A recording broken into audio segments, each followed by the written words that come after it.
Hello and welcome to the Dinosaw for week 52, another 7 curious, interesting things I saw last week. Last one of 2023, so let's crack on.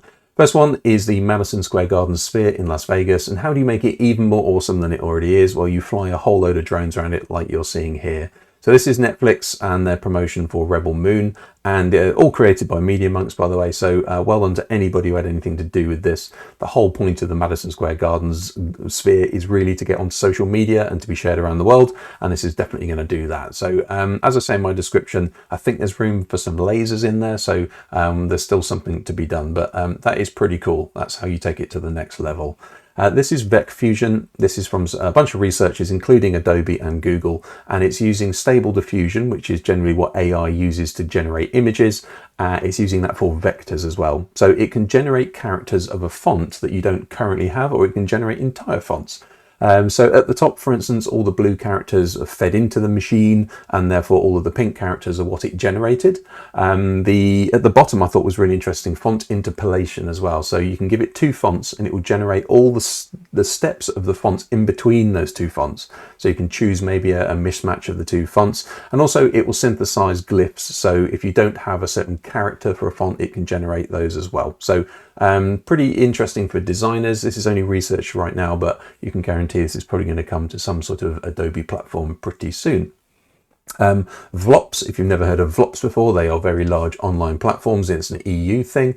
If you are a VLOP, you have 45 million users on average a month in the EU or more, and therefore you are the likes of Wikipedia, YouTube, Instagram, that sort of thing. I've listed them all below. It took me ages to find all those logos and also make them all line up. However, earlier in the year, those were all announced as the level 1. They were on the list. Now they've just released 3 more names onto the list, and they are all porn sites, interestingly. So Pornhub, StripChat and Xvideos all have more than 45 million users per month in the EU. So therefore they now need to adhere to the rules, i.e. About content moderation, about data privacy, and also about reporting their numbers. No self-reporting now, it has to be official. So that's really interesting. So we'll see what happens there. And also it's interesting how other large platforms are now coming on to this kind of level of scrutiny. So quite interesting.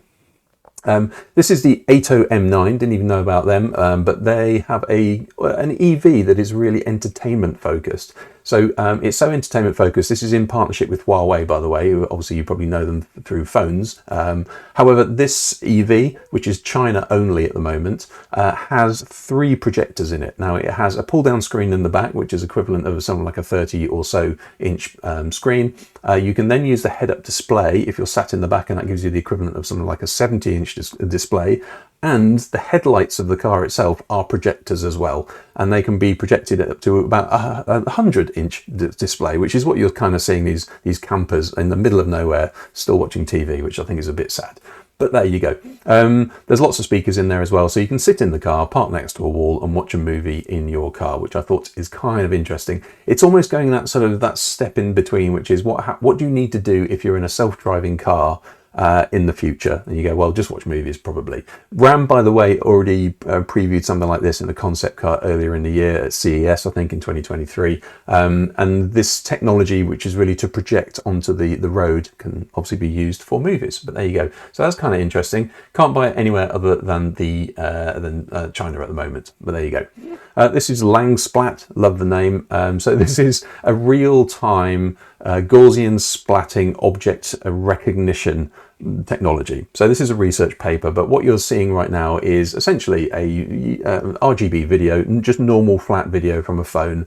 And what you're then seeing on the right hand side is it real-time identifying objects within that. And not only identifying them, is then sort of pulling them out in 3D, and therefore can go, well, I know what this is. Now this is different from just using sort of flat video. What this is actually doing is it's rendering the scene, and therefore you can then see these objects. And you can say, I know what that object is, I can pull it out. For instance, it knows where there is a Portuguese egg tart, a mini off-roader, etc. So you can imagine your phone having this in the future, where you just scan a 3D scene. It will tell you everything that is there. If you've missed something, it'll tell you where your keys are, because it's probably seen them. So I thought that was pretty interesting. This is almost like, as I say in here, it's like a Command F or an Apple F. It's like find anything in your vision. It knows where it is and can take you to it. There you go. If you didn't know about the Apple Watch problem going on. They have a patent issue with the blood oxygen sensor in their phones, their watches. It only actually affects 2 of the watches, which is the Apple Series 9 and the Ultra 2 series as well, which is kind of the outdoorsy one with all the whiz-bang in it as well. Now, the oxygen sensor apparently has a patent on it that has been questioned. This is by Massimo. There's lots of toing and froing on this, but the ultimate thing was in October, or I think it was October, Apple were then told they could not import or sell these 2 series of watches, which they haven't been able to do all over Christmas. They've just gone and got a reprieve temporarily where they can sell them, but that's only for a couple of days, a couple of weeks. So we'll see where that goes. So it's really interesting. There's a whole load, read about it yourself essentially. But if you didn't know, one of the biggest consumer products manufacturers has been not able to sell one of their biggest selling products over Christmas. So if you didn't know about that, that's kind of interesting. It's all about the oxygen sensor, and it stopped the entire thing being sold. And finally, it's still sort of Christmassy, so if you haven't watched Elf, shame on you, the best Christmas movie ever, and I'll die on that hill. However, it is now in Roblox, so this was actually created by the same people who actually, were behind the movie as well. And you can do all the things you probably want to. You can wrap presents, you can make presents, you can go and meet Mr. Narwhal, you can go and explore the North Pole, all that sort of good stuff. So there you go, it is free to do. Just go and click on the link below, and you can go and play that. Anyway, hopefully that was interesting. Hopefully it was useful. I will see you in 2024 for more dinosaurs. Hopefully that was useful.